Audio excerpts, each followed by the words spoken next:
It's the morning. All right, guys, welcome back to the adoptology. Today, here I have a very special guest. Today, I have Aaron. Aaron, welcome to the adoptology. How are you doing this morning? I'm doing good, brother. How you doing? I'm doing great. It's great to have you here. It is a Tuesday. Wish the week was going by faster, but it is what it is. I'm just glad to be alive. You know what I'm saying? Yes.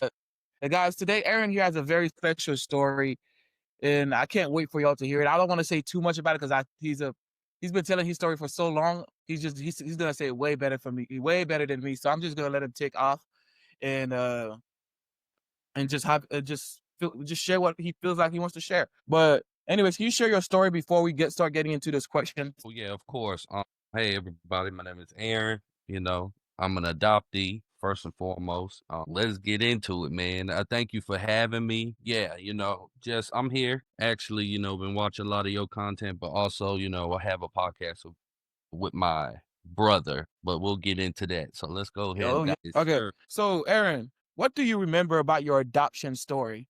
So my adoption story started at 5 months. I was adopted at 5 months, and I knew my whole life. So I can remember even going to kindergarten, knowing just Yeah. um, that I was adopted because I did have an older brother that lived in the house who was also adopted. At 5 months, because of that time, I was in the hospital. I had a heart condition, so I had to spend that 5 months in the hospital, and after that, I was adopted in Connecticut, and then in 2 months later, I moved to Florida, and then in '95, I moved to Georgia, Atlanta. But yeah, my adoption story, I tell people this, I'm adopted, I don't let that define who I am, you know what I'm saying? But, that's basically all that's the beginning of my adoption story. Okay. Okay. Thank you. We're gonna get to that. Don't worry. I have like a lot of questions, so we're gonna get out of you. But who were your parents growing up, and how was adoption talked about in your house? So I was raised by my mother, single mother, and how adoption, it was all the way around her. Like I said, I have a brother who's about 3 years older than me, um, Hmm. adopted as well, and if you see us, we look like day and night, and you could tell, some little something's going on. So, it was always discussed. It was an open conversation. If I had questions about adoption, my mother would try to answer them as she could, but it was a closed adoption, so it wasn't too much that she knew. Also, my mother kept a scrapbook of a lot of the stuff, like even my first outfit I came home in when I was adopted. Okay, that's awesome. That's awesome. Cause that's very cool how they just kept that alive and they let you know who you were, and they celebrated it too by keeping track of your growth and all that. That's pretty cool. That's how my parents did all of that too. They keep track. They have photos. They have every day, every year of the year I came to America. I came to America December 31st. They always post that picture. They always remember those times. So I get to see how bright my face was to see all the new things in America when I first came to America. So that was just pretty dope. Yeah. Thank you for saying that. Okay. Growing up black and adopted, how did that shape your identity? Ooh, so I'll say this, the one thing with adoption, I can say especially speaking for myself, I had an issue with like identity. You know what I'm saying? Like trying to figure out what I like, what I do, So with that, I guess, being black, I went to growing up, when I first came to Georgia, I went to a predominantly black school. You know what I'm Okay. saying? And then when I was in Florida, I would say it was predominantly white. But then when I transferred schools, went to a new elementary school, middle, high school that all fed into each other, very multicultural. So with that, it's like being black, you trying to figure it out, but then also I'm in Atlanta. Y'all seen stuff on videos, of Atlanta. And so, my identity was just, trying to figure it out. Like just as I grew, I'm trying to figure it out. So I feel like, being black, that's one thing, but also the adoption is just a double whammy of trying to figure out your identity. So just going through life and just, okay, yeah, I like that. I don't like that, but I will say adoption made it a little harder. Yeah. Yeah. Yeah, I can understand that. You know what I'm saying? People like history has proven that people are way harder to people they can't understand. You know what I'm saying? The right, situations they can't understand. So the right. first natural human instinct is to just like, if I can't understand it, I'm gonna start hating on it. I'm gonna start discriminalizing it. And I'm gonna start Yeah. like pushing it aside. Like Yeah. I do understand that aspect is like, but it takes time, like not everybody was comfortable with me. Like I understand that you had to go through all of this. You have years of experience with all of this than me. But like what I went through is that like I just talked about it and treated it like it was normal to me. So like every time somebody would be, "Are those your parents?" I'd be like, "Yes," and then that would be the only thing I say. Yeah. I answered So your question. Yeah. Yeah. and they'd be like, I just like so like one thing I realized that over the years is like when I don't act confused about my situation and I'm confident with my answer, people will take that off and will just be okay with that. Yep. Because people are Yep. like people are subconsciously really good at finding cracks in your personality and your character if you're not confident. So they'll be like, "Are you sure?" You know what I'm saying? Even Yeah. though they don't know they're doing it, but they're really good at doing that. Okay. For real. Okay. Anyway, we about to enter to the DNA plot twist, my boy. Are you Yes. ready? Oh yeah. What? So you apparently you have in your bio that you took an entry test. So what made you take the entry test? So I mean, I knew I was adopted. I always wanted to take one, but after a certain time, you just like I Yeah. don't need to take one. But really, it was to find out what I was like. What everyone said I was Spanish. Looked Yeah. like I could be Puerto Rican, Dominican, or have something in there. So I was like, man, I need to see what I got in me. So we took that. I took that instantly. Instantly, I found a half sister. Ooh. Instantly, I found 2 half sisters from now finding out my birth mother's side, but they didn't know Yeah. about us being adopted or that they didn't know that their mother gave up 2 kids. Well, at this point, 1 kid for adoption. So it was a new flash, and so they asked her, and she said it. She took a DNA test herself, and it came back, and yeah, it just showed that mother parent relationship. Wow. Well, I gotta take a second right there because like now that just brings like new little like branches of like Yeah, stories that lead back into the same roots. And I just like, okay, now I'm trying not to think like a podcast host right now. It's like now I want to bring them on and get their story. But like that is insane that like you just completely uncovered a whole new life of you. Like a new. whole new It a open. whole new yeah, like you open like Pandora's box Oh by yeah. taking a test. And it's also because I can relate to that because I took a 23andMe test too, and I found some Haitians that are in my bloodline. I don't think they're my relatives exactly because I don't just but they have my DNA in them, a little bit of it at least. And That's it was like a really small percentage. And I saw all of these things that I am. I'm part like I think Nigerian, Sudanese, maybe Congolese. I'm from the not Congolese. From I have a little bit of Congo in me, I think. go. I think Okay. it's Congolese. I don't know. I can't remember. I'm not gonna say it because I have one friend who's gonna check me real quick if I say the wrong thing. Yeah, I have a lot in me, and it was great to know all those sides of me because, like, I always mention to people that I don't know my medical history a lot because Haitians don't really keep track of that well. So, 23andMe was a great way of knowing what I could have. So, like, I've just found out that I have a high chance of getting lupus when I grow up, or that I'm prone to a bunch of other things. I didn't know any of that until I did that deep dive test, and because I didn't have like my medical history is only like how long has I been in America? I think only 12 years old now, and Right. I'm about to turn 22.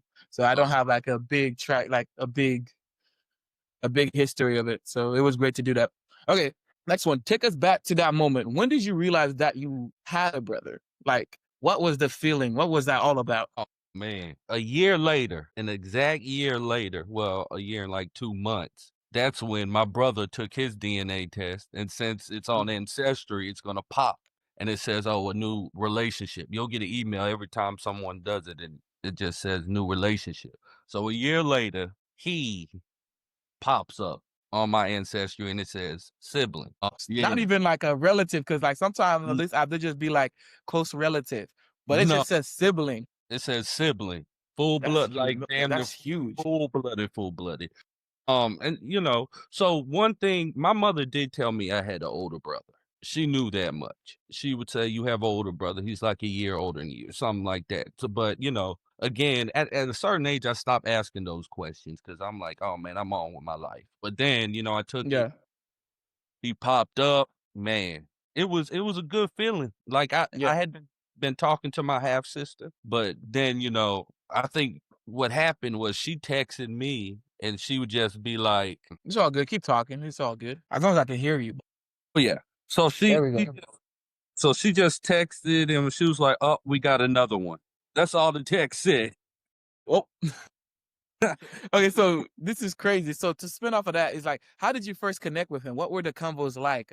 Like you reached out. So what were the conversations were like with your siblings? Like, Well, so I'm be honest, like, so the thing with Ronnie, he wanted to know everything. You know what I'm mhm. saying? He wanted to know everything, and I'm just cautious. I'm just being like, oh, okay, yeah, that's cool. Can I have your number? Yeah, you can have my number. We would text a lot. Eventually we called. We were supposed to meet up one time, Yeah, but we didn't. But there's a lot to it, our story. But it was definitely something great that I appreciate. yeah. That is wow.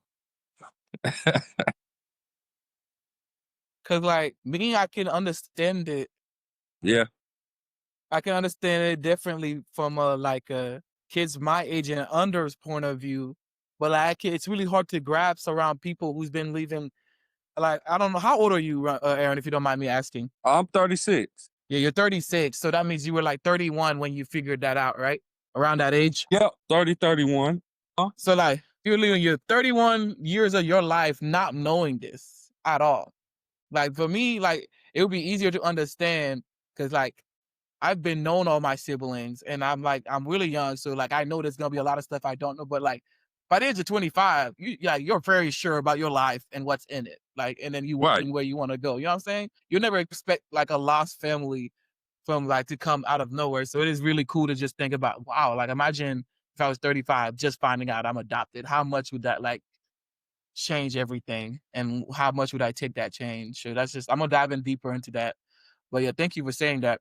So you mentioned how curious he was over text messages and over calls and stuff. So like how did meeting him in person hit you? Like did it be like, dang, this is my brother? Like, wow. Well, I think so for the first time we met is probably when it really kicked in. When I first saw him when we walked in the restaurant, Yeah, uh, that's when it really kicked in that like, damn, this is my brother because he looked like me.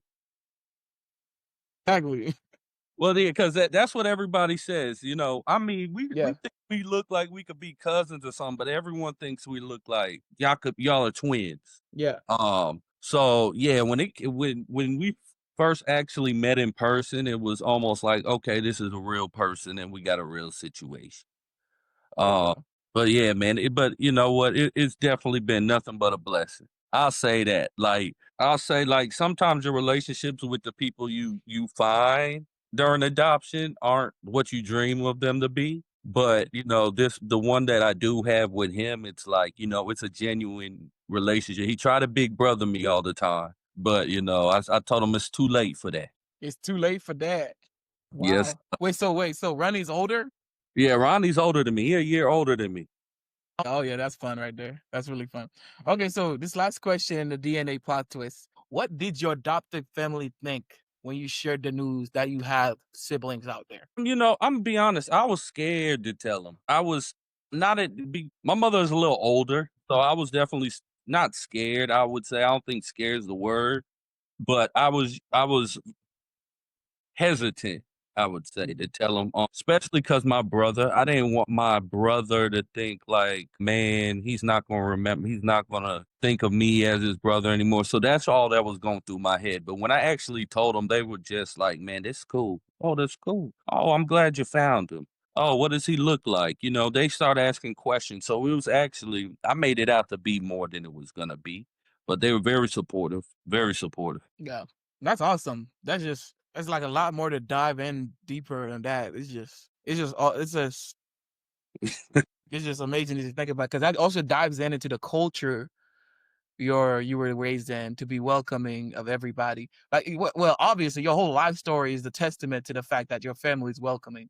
You know what I'm saying? Oh yeah, yeah, And yeah. so, like, it's just really cool to think about that, and I would love to dive about that on another day. Okay, so we just ended our segment right there. So the next one is being a dad as an adoptee. Oh, because I want to, because this is gonna be my life in the future. So it would be great to get some wisdom from you because I want to adopt and I want to have my own children.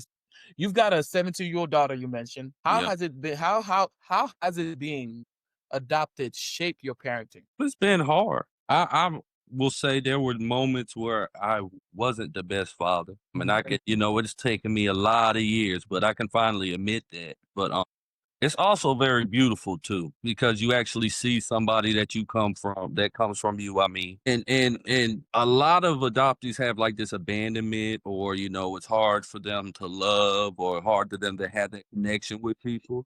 And I do sometimes have that myself, but when I had her, it was like I'm attached. You know what I'm saying? Like being a father it's probably one of my greatest accomplishments. And it's made me better, and it's also helped me learn myself. But then again, being raised by a single mother, you really don't have anybody to show you how to be a father. So then I'm learning that along the way. I'm learning that right there is how to be a father, but then also learning myself, and then but having this person I love unconditional. Wow, that's awesome.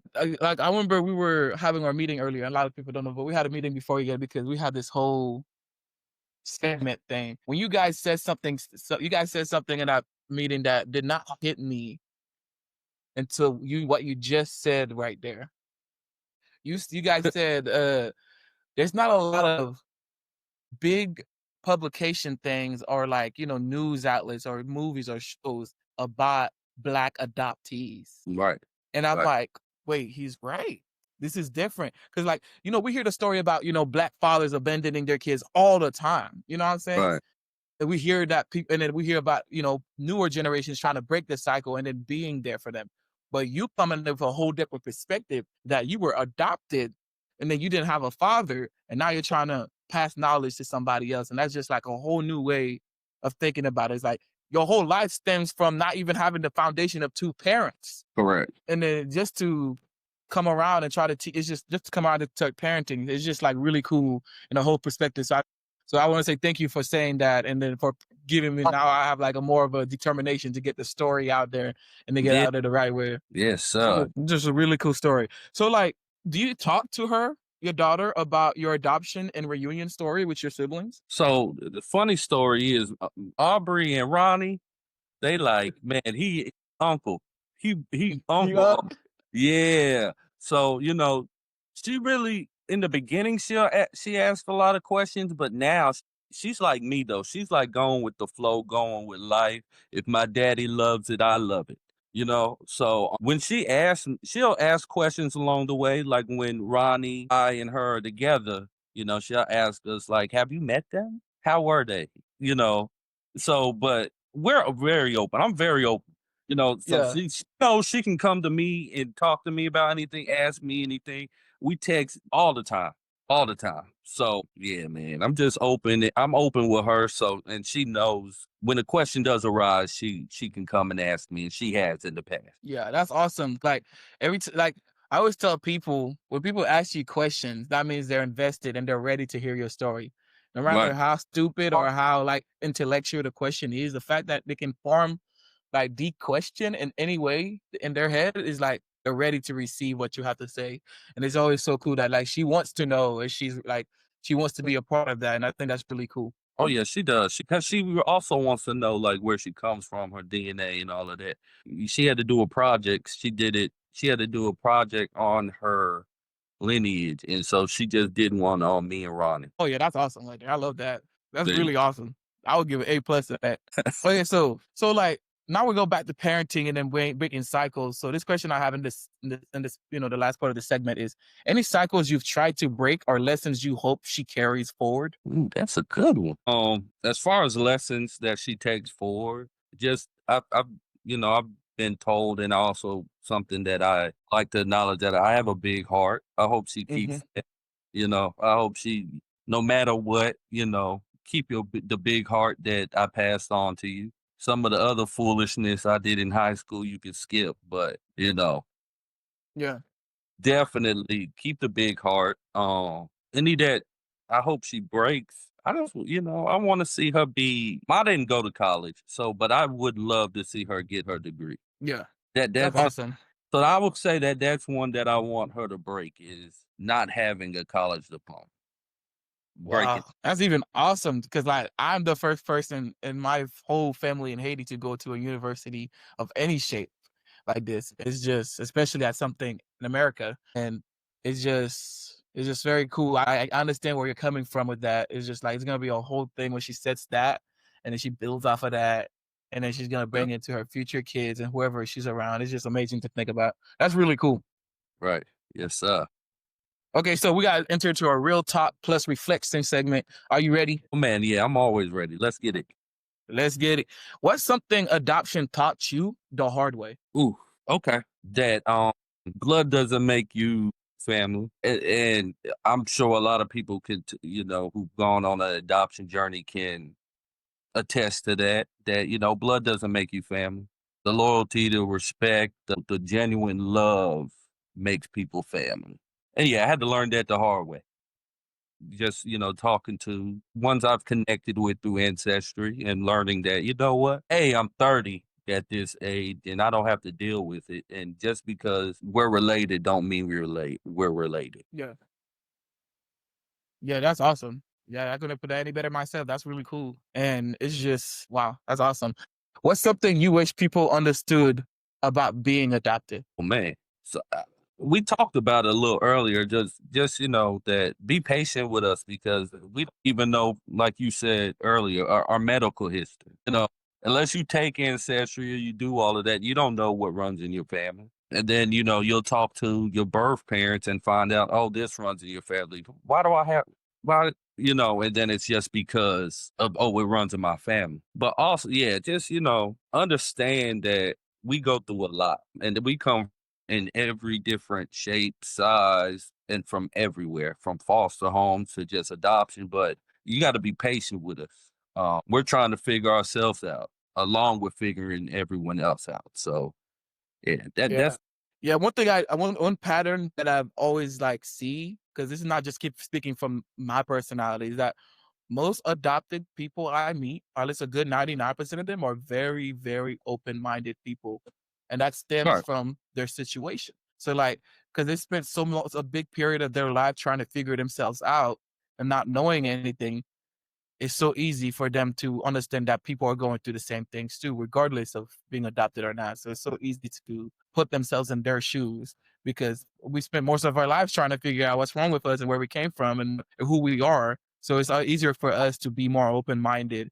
And I do see that a lot. There's a lot of stories about successful people being adopted and making and being great things.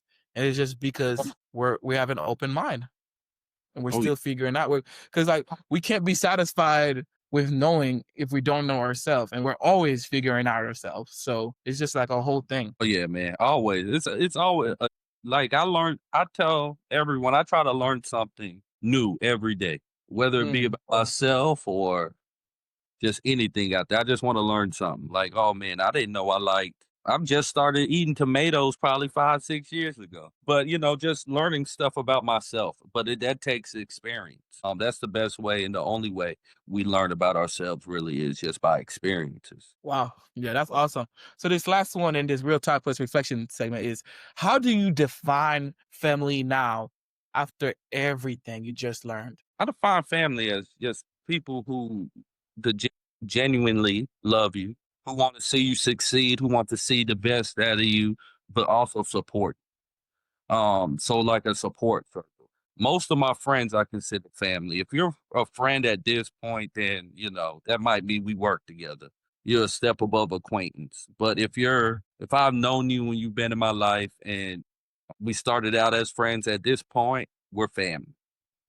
So, Hmm. that's I define it just by the people that I currently have around me that I call family. And yeah, that goes a lot with the loyalty, the respect, the genuine love, the support system. Because I mean that's my definition of family. I really my mother, my brother, those are the givens, but I mean my adoptive mother and brother, those are the givens. Wow. Wow, that's awesome. Cause I do think that the same way too. Is like, cause me, of course, we can relate. Is like, is no blood doesn't mean family. You know what I'm saying? So it's easier to accept and bring new family members in all the time because my family white. Yeah, So but it's no, like, yeah, yeah, it's easier to do that. It's easier, yeah, the people you're around all the time, like you would a family member, is who become your family. As long as yeah, I still yeah, have friends from middle school, like yeah. I said, 36, middle school, high school, and that's my friend.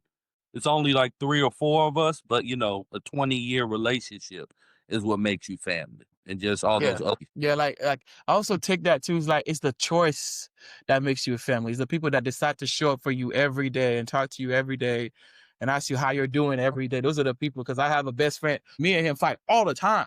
Oh my God. Me and him fight all the time. He gets on my nerves, bro. But at the But end of the day, that's that's your my brother. brother. Right, That's right. my brother. That's like I would do anything for him. I love brother. That's my friend. You know what I'm saying? That's because we show up, we FaceTime each other, we call every day, whether we're mad, angry, or sad about something, and we're very vulnerable with each other. We've seen each other through the roughest part of our lives. This is actually the first year, I think, since we met that we're actually going up and do it. Because when we first met, we were playing around, we had ambitions, but we weren't doing anything about it. So like right now, this is the first time working to goals towards something, and then it's just good just watching us from the young men that we were. It's just, and he's Puerto Rican.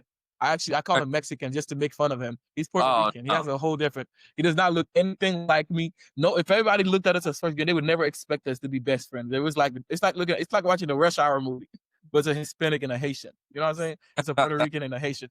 So it's just like it's really cool that I'm able to just like do that so naturally. But there's so many people who out there who'd be like, I don't know, like it doesn't look like me, or like it's not my story. It's so easy because we come from two different backgrounds. You know what I'm saying? Right. I come from Haiti. I think he was born in somewhere in Texas. And it's just crazy that we can just connect like that. Yeah, Yeah. man.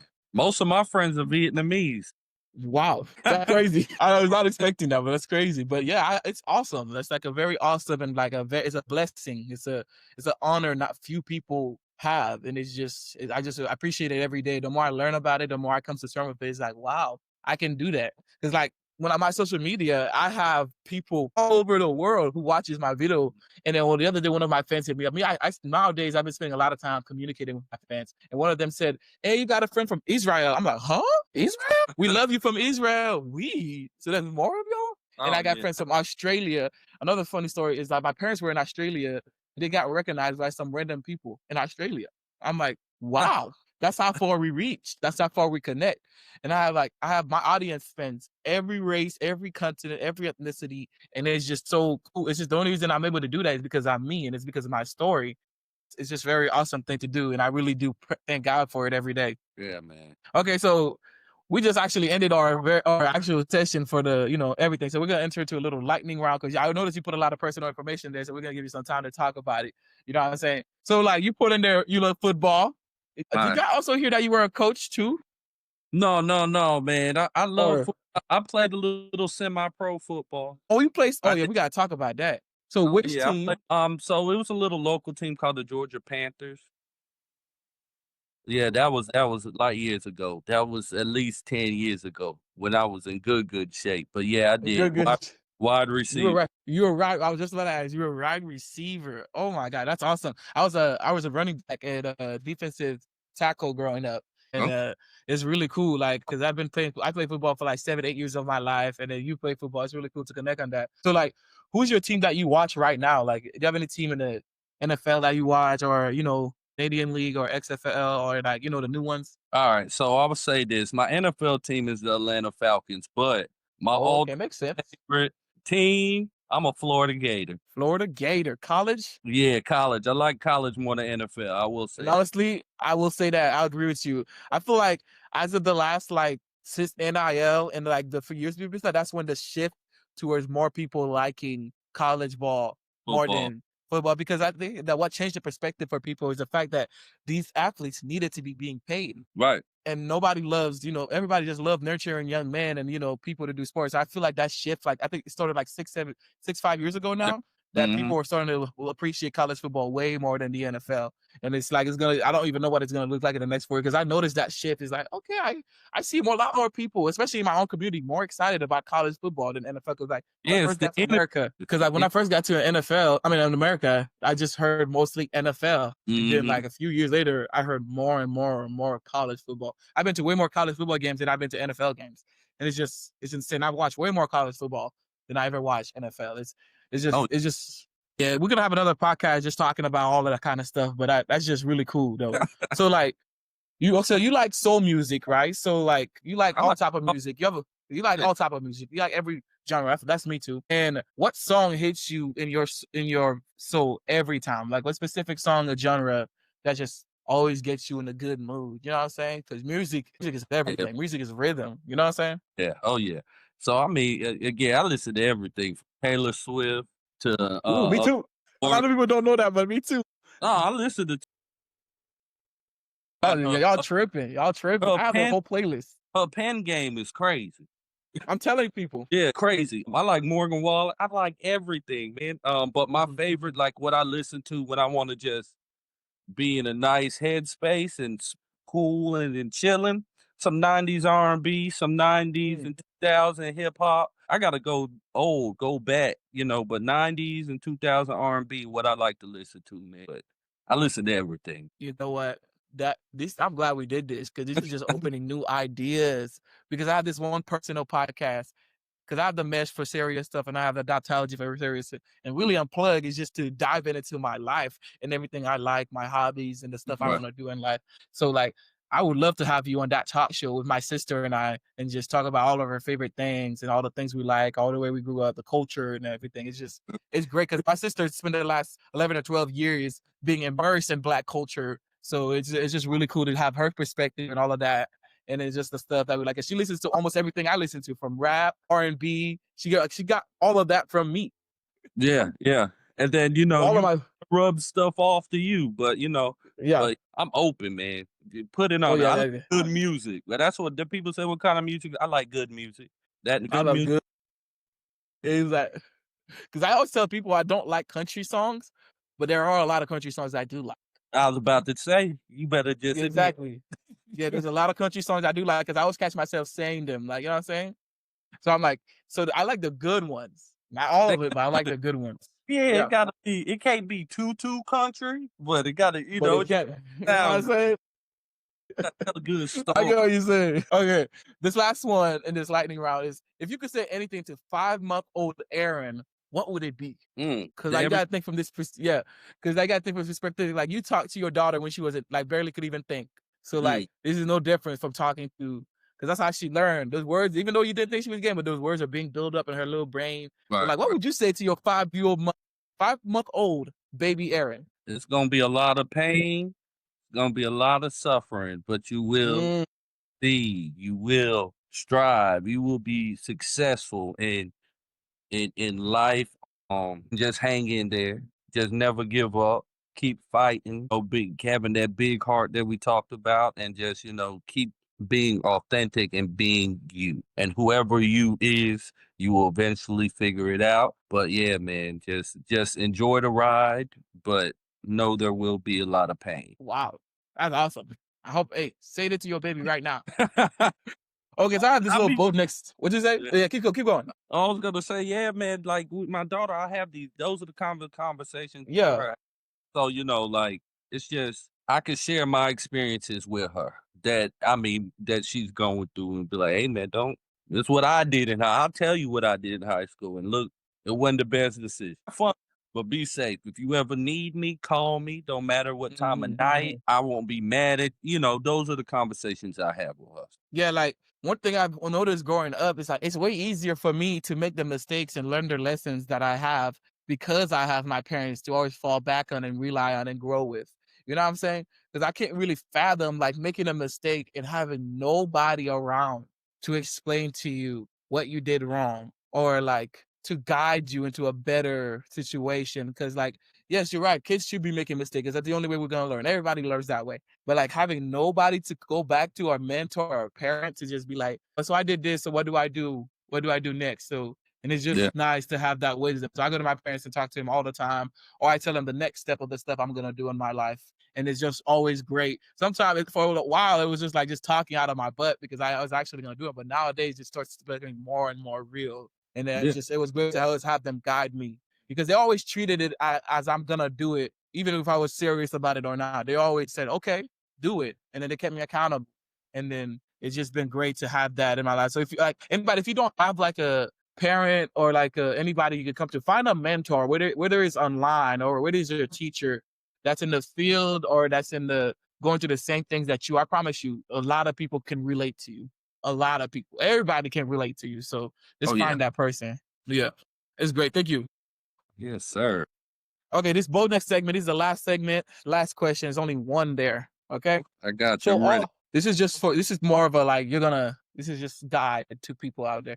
So the question is, all adoptees want to find their birth families, right? They all do. Mm. So like, how would you what would you tell them? How would you debunk or affirm that? Like, how would you? What advice do you have to them? Pretty much. Buckle up, put your seatbelt on. Seriously, everybody's story is so unique and so different with their adoption journey. Yeah. There's, even people's story growing up, people actually how they were adopted, why they were, everything is so unique. But the one thing I found that is similar is that once you open Pandora's box, Yeah. it usually tends to spill out. And even though you think you're ready to open up that box, not everyone's open to open it. Clock it. Clock it. That's something. Yeah, and that goes back to the thing we talked about earlier. Is that people are only gonna ask the questions when they're ready for the answer. Right, So right. You got to think, like a lot of adoptions are closed. Okay, they were closed for a reason. yeah, Yeah, a lot of people with the open adoptions, that's because, hey, they eventually want to have that relationship. But that's how I look at it. When yeah, it's a closed adoption, people usually want to close that door. yeah, And so with that, like like I said, buckle up. It's again, I found my brother through it. So I can't say, man, it's all bad, but I can't yeah. say It's all good either. roses and daisies. No, it's not like that. But there are gonna be some great things, but then there's also gonna be a lot of heartache that come from it too. So buckle up, be prepared. But everyone's is different. You might find that everybody was looking for you, but then the next person might find that no one was looking for them or knew about them. So just be prepared. It's not usually what you see on the TikToks when the birth mother meets the child and they're crying and hugging. It's not always that. It is sometimes, but it's not always. Wow, that just puts a whole new perspective of it too. Cause like me, I grew up experiencing that both families wanted me. Both families want to keep in contact with me. Both family want the other ones to be in contact in it. So like Mm, it's like it's a little harder for me to think about like there's people out there who don't want them. Like the main reason they're in the adoption process or they're adopted is because somebody did not want anything to do with them. So it's right. just like it's so easy to just like forget sometimes. But that's just thank you for saying that. It's like a whole different perspective. It's like you're looking for some people that don't want you to be looking for them, or you're looking for somebody that's been looking for you forever. And Yeah. both people will experience both sides of those coins. It's just like wow. Yeah, it's like you playing hide and go seek, but is anybody else playing? That is wow. That's tough. I'm gonna take that one. I gotta lie. I'm gonna write that one down right now. Take it. That's the toughest line I've heard in a minute. Yeah, you can have it. Uh, That's my thank you. you. All right, Aaron. I'm gonna take that as your quote. I'm gonna put that. I'm gonna stamp that. That is amazing. Wow. Huh. That's dope. Okay, so we're gonna wrap up right here because I gotta get ready for class. Oh yeah, man. No, I appreciate you having me, man. But anyway, thank you so much for joining the Adoptology and sharing this episode right here. I already know it's gonna do numbers. Like this is just insane. Like my mind just kept getting brighter and bigger. It's like, oh yeah, I'm gonna push this out this Friday because I feel like the sooner I get this out, the more it's gonna benefit people the fastest. So Yeah, I'm gonna push people this out think, this Friday. people think that I let Ronnie do a lot of the talking on our show, but I got a lot to say too. But when I Okay, get I'm glad. comfortable with you, when I get comfortable with you, you're a pretty cool dude, man. I don't mind sitting down and talking to you ever. I bet that's awesome, brother. I don't mind that either, brother. That's awesome. Thank you so much, brother. Thank you so much. That's awesome. Okay, thank you so much, everybody, for watching. Tune in. This episode will be dropping this Friday on the 5th. If you're watching it right now, you can thank Aaron. Anyways, goodbye, everybody. Aaron, would you like to say bye real quick? Hey man, thank y'all for having me. What you're doing is great, Wilson, man. Just keep it up and all the blessings in the world to you in the future, man. Okay, thank you so much.